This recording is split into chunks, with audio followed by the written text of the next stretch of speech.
اور جنگلوں میں بکریاں چراتے نظر آتے ہیں، یا پھر جوانی میں قدم رکھا تو تجارت کے میدان میں ایک اچھے تاجر کی، امانت دار کی صورت میں نظر آئے۔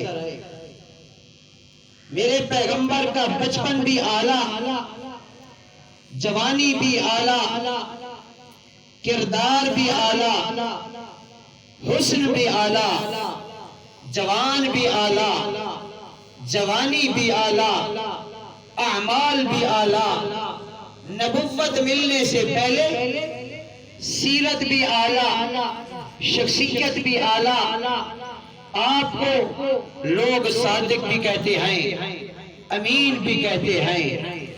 پھر ایسی صورت میں کہ جو شخصیت اپنوں کو چھوڑ کے اور غار حرا میں اپنا مسکن بنا لیتے ہیں اور وہاں قوم کے بارے میں سوچ بچار کرتے ہیں، گویا قوم کے بارے میں سوچ بچار کرنا، ان کی اچھائی کے بارے میں سوچنا، ان کا خیالات، ان کے بارے میں اچھے عزائم رکھنا، دنیا بھی اچھی ہو جائے، آخرت بھی اچھی ہو جائے، دنیا بھی سنور جائے، آخرت بھی سنور جائے، تو پھر اللہ نے کہا کہ یہ اچھا دوسروں کے لیے سوچنا، قوم کے لیے سوچنا، بڑوں کے لیے سوچنا، دوسروں کے لیے سوچنا، پھر آپ کو عبادت بن جاتا ہے۔ تو پھر ایسی حالت میں اس عظیم شخصیت کو اللہ نے اور چنا اور اس پہ جو مکمل سایہ کیا اللہ کی رحمت نے، اور اللہ نے رحمت للعالمین پیغمبر بنا دیا۔ اور وہ ایسے کہ محمد بن عبداللہ ایسے نہیں بنے، ایسے عروج نہیں ملا، ایسی بلندیاں نہیں حاصل ہوئیاں، ایسی عظیم شخصیت نہیں بنے، پیغمبر بنے، نبوت ملی، خاتم النبیین بنے، اس وقت بنے جبکہ میرے پیغمبر کو، محمد بن عبداللہ کو غار حرا میں اللہ نے قرآن جیسی عظیم نعمت عطا فرمائی۔ تو وہ مرتضیٰ لوگ ہوتے ہیں، وہ مصطفیٰ بن گئے، وہ مرتضیٰ بن گئے، وہ مجتبیٰ بن گئے، جن کو قرآن جیسی عظیم دولت مل گئی۔ تو معلوم ہوا کہ جسے قرآن جیسی عظیم دولت مل جائے، اس کے پاس سونا ہو، چاندی ہو، دولت دنیا کی ہو یا نہ ہو، کوئی اور عہدہ ہو یا نہ ہو، پیسے اس کے پاس ہو یا نہ ہو، زمین دارا اس کے پاس ہو یا نہ ہو، اور کوئی چیز اس کے پاس ہو نہ ہو، جسے دنیا میں اللہ قرآن جیسی عظیم نعمت عطا فرما دیتے ہیں، تو وہ دنیا کا، کائنات کا عظیم ترین دولت مند انسان بن جاتا ہے۔ کیوں کہ یہ وہ دولت ہے جس نے ہر موقع پہ اس انسان کے کام آنا ہے۔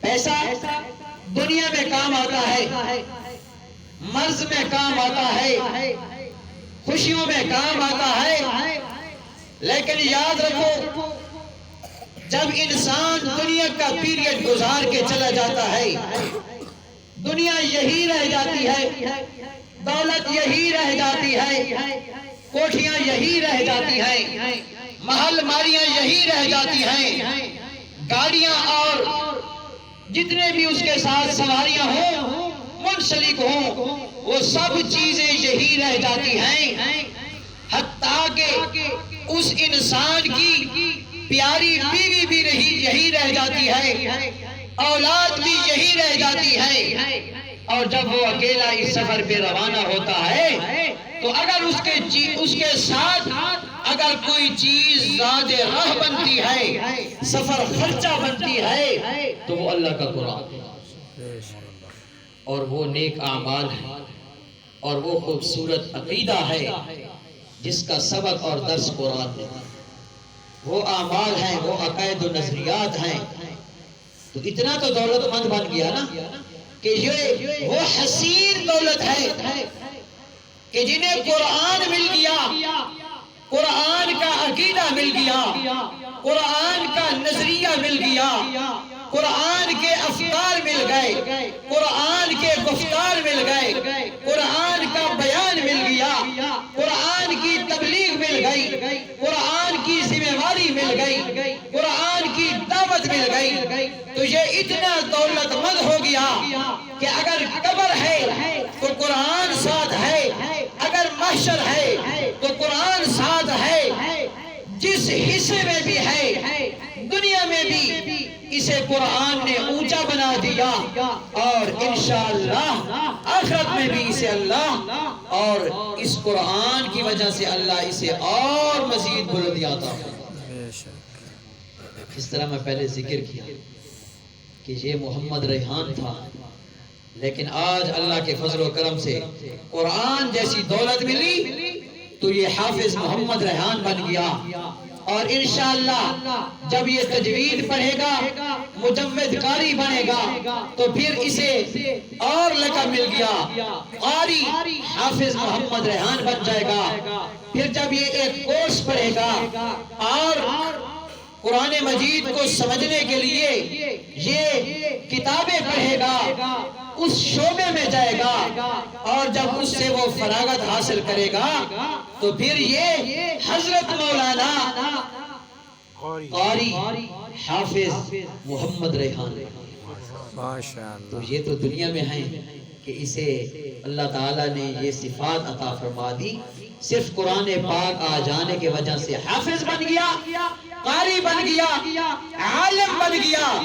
پھر یہ وہ شخصیت ہے کہ اس کا عمل قرآن والا ہو، اس کا عقیدہ قرآن والا ہو، اس کا نظریہ قرآن والا ہو. تو پھر ایسے حافظ قرآن کو کہا جائے گا کہ اپنے خاندان کے 10 گناہگار بندوں کے لیے سفارش کیجئے، میں اللہ تیری سفارش قبول کر کے ان تیرے خاندان کے، تیری فیملی ممبر کو جو گناہگار تھے، میں اللہ تیرے قرآن پڑھنے پڑھانے کی وجہ سے میں اللہ جنت میں پہنچا دوں. سبحان اللہ. اور پھر جب یہ عالم بنے گا تو پھر وہاں 10 کی بات نہیں، 40 کی بات نہیں، وہاں علاقے کے علاقے جہاں ان کے قرآن پڑھنے سے سیراب ہوں گے، قرآن پڑھانے سے، قرآن کے درس سے، قرآن کی تقریر سے جہاں اور علاقے سیراب ہوں گے، وہاں 10 بندے نہیں میرے دوستوں اور بزرگوں، 40 بندہ نہیں، بلکہ وہاں علاقے کے علاقے جنت میں جائیں گے اور وجہ بنیں گے حافظ محمد ریحان. بے شک. تو یہ عظیم مرتبہ قرآن سے حاصل ہے. تو وہ لوگ چنے ہوئے ہوتے ہیں جنہیں اللہ قرآن عطا فرما.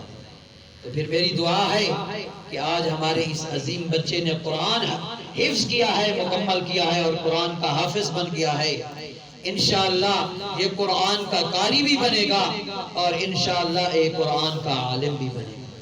اور جس طرح یہاں درجہ بدرجہ یہ اوپر جائے گا تو پھر حقیقت میں قیامت کے دن اللہ تعالیٰ فرمائیں گے کہ اے حافظ قرآن، اے قاری قرآن، قرآن پڑھتا جا اور جنت کی سیڑھیوں پہ چڑھتا جا. سبحان اللہ. تو جہاں قرآن ختم ہوگا، جہاں والناس ختم ہوگی، تو پھر وہاں آپ کا محل ہوگا اور آپ کا وہاں رہن سہن ہوگا جنت. اور پھر وہ خوش نصیب والدین ہوتے ہیں جنہوں نے دنیا میں تکلیفیں اٹھا کے، مصائب اٹھا کے، جو کہ بچہ ان کے کندھے کے ساتھ مل کے ان کے کاموں میں ہاتھ بٹاتا، لیکن انہوں نے یہ سب تکلیفیں سہ کر کے کام کر کے اپنے بچے کو قرآن کا حافظ بنایا. تو پھر ان والدین کے لیے اللہ نے بہت بڑا مقام بنایا. اللہ تعالیٰ قیامت کے دن ان کو ایسا تاج پہنائیں گے کہ جس تاج کی چمک اور روشنی یہ دنیا والا سورج بھی نہیں کر سکے. لوگ دیکھیں گے، دنیا دیکھے گی کہ حافظ قرآن کے والدین کو اللہ نے سونے کا سنہری تاج پہنا. تو قرآن سے یہ وہ عظیم دولت ہے کہ جس کے پاس آ جائے تو پھر اسے کسی چیز کی ضرورت نہیں ہوتی. اعوذ باللہ من الشیطان الرجیم. سبحان اللہ. بسم اللہ الرحمن الرحیم. تبارک الذی نزل الفرقان علی عبدہ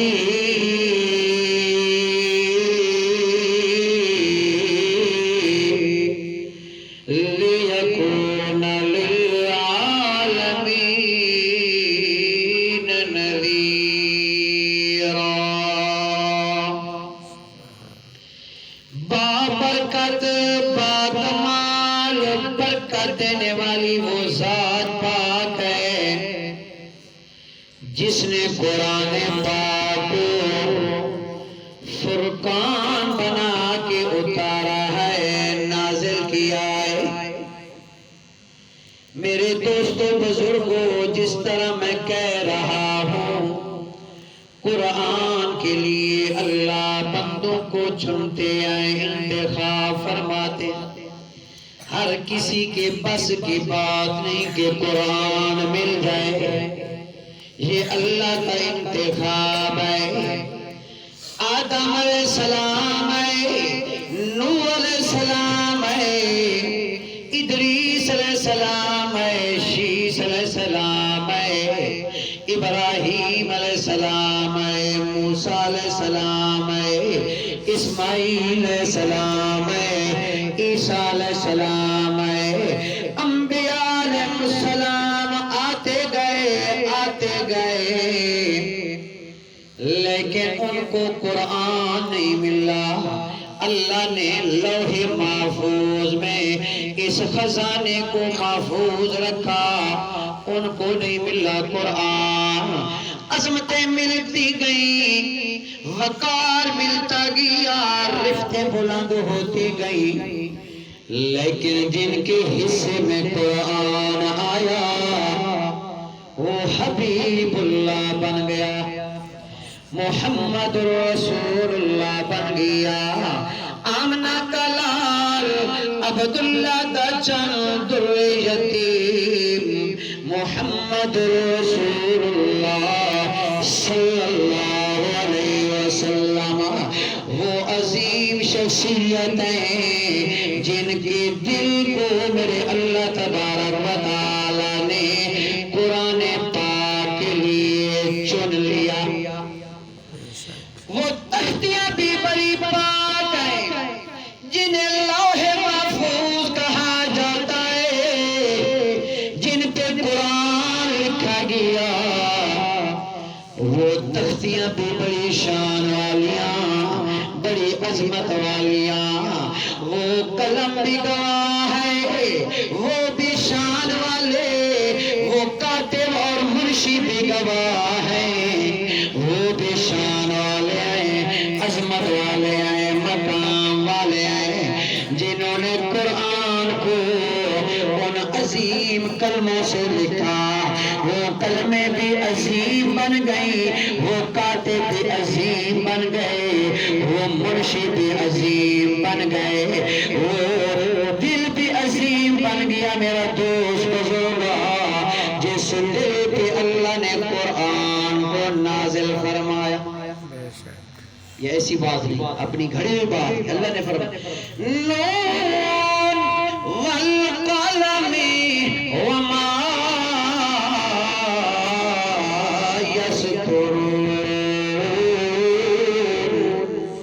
اللہ نے قلم کی قسم کہی میرا دوست بزرگا. اللہ نے ان مضمونوں کی قسم کہی ہے، وہ مضمون قرآن تھا، وہ مضمون توحید کا تھا. وہ تقدیر لکھنے والی قلم میرا دوست بزرگا، وہ قلم بھی شان والی بن گئی. وہ مضمون جو شان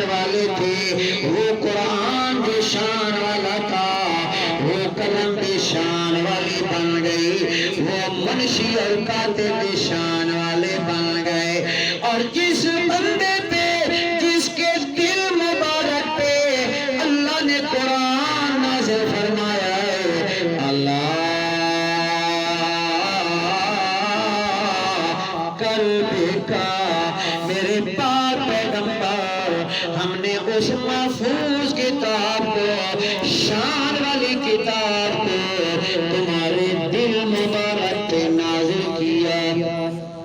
بے شک قرآن کی نسبت ملتی گئی اور مقام اور عظمتیں بھی ملتی گئی۔ وہ جبرائیل امین ذی قوت عند ذی العرش مکین مطاع ثم امین وما صاحبکم بمجنون۔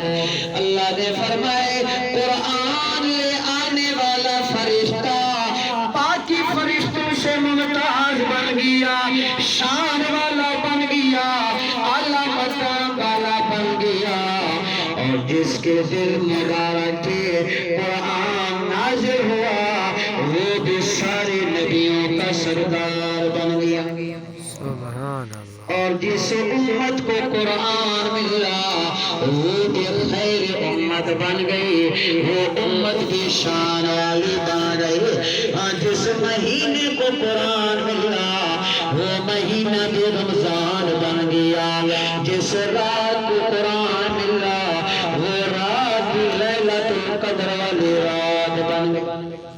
جس رات کا کوئی مقابلہ نہیں، جس مہینے کا کوئی مقابلہ نہیں۔ تو اللہ نے فرمایا کہ قرآن عظیم کتاب ہے، برکت والی کتاب ہے، حسین دولت ہے، ہم ان کو دیتے ہیں جن کو ہم آگ اپنی رحمت سے منتخب کرتے ہیں۔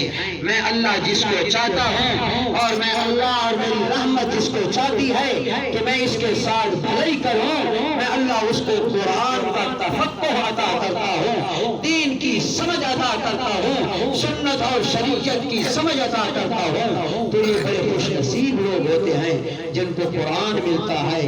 تو پھر جہاں قرآن مل گیا تو پھر اسے چاہیے کہ اسے کسی اور چیز کی ضرورت نہیں، ہدایت کے لیے ہو، تبلیغ کے لیے ہو تو پھر سرچشمہ قرآن ہے، ہدایت کے لیے کافی قرآن ہے، شافی قرآن ہے، معافی قرآن ہے، اور پھر اس کی تفسیر کے لیے میرے پاک پیغمبر کا صحیح فرمان ہے۔ بے شک تو جن کو قرآن ملا، پیارے پیغمبر کا صحیح فرمان ملا، پھر کوئی ضرورت نہیں جھوٹی روایتوں کا، من گھڑت روایتوں کا، موضوعات روایتوں کا اور جھوٹی قسم کی کہانیوں کا، کہاوتوں کا کوئی ضرورت نہیں میرا دوست بزرگا۔ جن کو قرآن جیسی دولت مل گئی، اللہ نے فرمایا کہ میں محمد بن عبداللہ کو قرآن عطا کر کے اتنی میں نے آپ کی جھولی مبارک میں برکتیں ڈال دی کہ میں نے محمد الرسول اللہ بنا دیا، خاتم النبیین بنا دیا، اس امت کو بہترین امت بنا دیا، اور علماء کو وارث انبیاء بنا دیا۔ سبحان جن کو قرآن ملا اللہ نے انبیاء کا وارث بنا دیا۔ تو یہ بہت حسین دولت ہے اور بڑی خوشی کی بات ہے، اس خوشی پہ خوش ہونا چاہیے۔ یہی خوشی ہے اور یہ وہ خوشی ہے کہ جس نے خاندانوں کو، رشتہ داروں کو، آپ کو، اپنے آپ کو، اپنے رشتہ داروں کو، اپنی قوم کو اسلام سے منسلک رکھنا ہے، دین اسلام سے منسلک رکھنا ہے، جڑا ہوا رکھنا ہے، تو پھر اور اخباروں کی ضرورت نہیں، رسالوں کی ضرورت نہیں، کسی اور چیز کی ضرورت نہیں۔ اگر چاہتے ہو کہ میں بھی مسلمان رہوں، میری نسلیں تے اولادیں بھی مسلمان رہیں اور دیندار رہیں، پیارے پیغمبر محمد کریم صلی اللہ علیہ وسلم کی سنت اور شریعت کی متبع اور تابعدار رہیں، تو خدا را اپنی اولاد کو قرآن کی تعلیم۔ بے شک یہ وہ مبارک کتاب ہے کہ جس سے جو جڑ گیا وہ شان پا گیا۔ تو پھر ایک بار پھر میں حافظ محمد ریحان کو اور ان کے چاچو جانوں کو اور ان کے والدین کو، ان کے رشتہ داروں کو، آپ بھی اساتذہ کرام کی طرف سے بھی، طلباء کرام کی طرف سے بھی دل کی عطا گرامی سے مبارکباد دیتا ہوں۔ اور انشاءاللہ یہ سب بچے لگے ہوئے ہیں اور انشاءاللہ یہ بھی حافظ بنیں گے انشاءاللہ، اور دین کے قاری بھی بنیں گے، عالم بھی بنیں گے۔ اللہ سارے بچوں کو کامیاب فرمائے۔ وما علینا الا البلاغ۔